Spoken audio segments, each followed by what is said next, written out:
আসসালামু আলাইকুম। আজ আমি আপনাদের সাথে শেয়ার করতে যাচ্ছি মুগ ডাল দিয়ে লাউ সবজি রান্না। তো মুগ ডালগুলো 1 চামচ লবণ ও হলুদ দিয়ে পরিমাণ মতন পানি দিয়ে প্রেসার কুকারে 5-6টি ভাসি দিয়ে নামিয়ে ডালগুলো ম্যাশ করে নিতে হবে।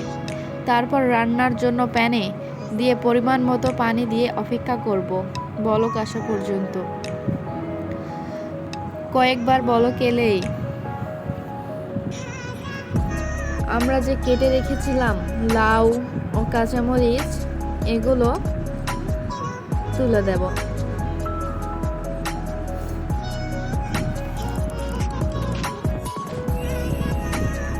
কাঁচামরিচগুলো আপনারা পছন্দ মতন দেবেন। লাউ সবজিগুলো এভাবে কাটলে ডাল দিয়ে রান্নার জন্য অনেক ভালো লাগে দেখতে। পরে যখন রান্না শেষ হয় তখন গোটা গোটা হয়ে থাকে লাউ সবজিগুলো, আসলে অনেক ভালো লাগে। আর আপনারা দেখেন একটা আলু দিয়েছি রান্নার ভিতরে, এটা আমার বাচ্চার জন্য, সে আলু খেতে অনেক পছন্দ করে। আমরা অন্য একটি প্যানে পেঁয়াজ ও রসুন কুচি, রসুনগুলা একটু থেতো করে নিয়েছি যাতে ডালের সাথে ফোড়নটা দিলে ভালো লাগে।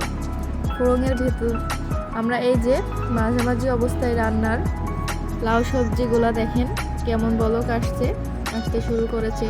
তো এই অবস্থায় আরও একটু ঢেকে রাখবো। ফোড়নের ভিতরে আমরা মাঝামাঝি অবস্থায় ফোড়নে একটু হাফ জিরা, আস্ত জিরা ফোড়ন দিয়ে নিয়েছি। তারপর ফোড়ন এভাবেই রেখে দিয়েছি। লাউ সবজি যখন একটু বলক আসবে, ঝোলটা একটু কমে কমে আসবে, তখন আপনারা একটু ঘন ঘন নাড়তে থাকবেন, নাহলে কিন্তু নিচেই লেগে যাওয়ার সম্ভাবনা থাকবে।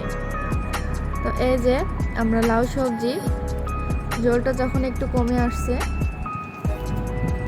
আপনারা আপনাদের পছন্দ মতন ঝোল রাখতে পারেন, কিন্তু একটু কম রাখলে অনেক ভালো লাগে। লাউ সবজিতে লাউ সবজিটা খেতেও অনেক ভালো লাগে। কার কার লাউ খেতে অনেক ভালো লাগে অবশ্যই কমেন্ট করে জানিয়ে যাবেন। এই যে আমরা এবার যে ফোড়নটা করে রেখেছিলাম সেই ফোড়ন দিয়ে দেব। ফোড়নটা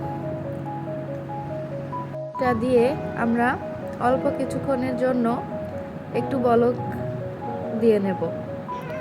কয়েকবার বলক এলেই আমরা নেড়ে একটু হালকা মিডিয়াম আছে নেড়ে চুলার আঁচটি বন্ধ করে দেব।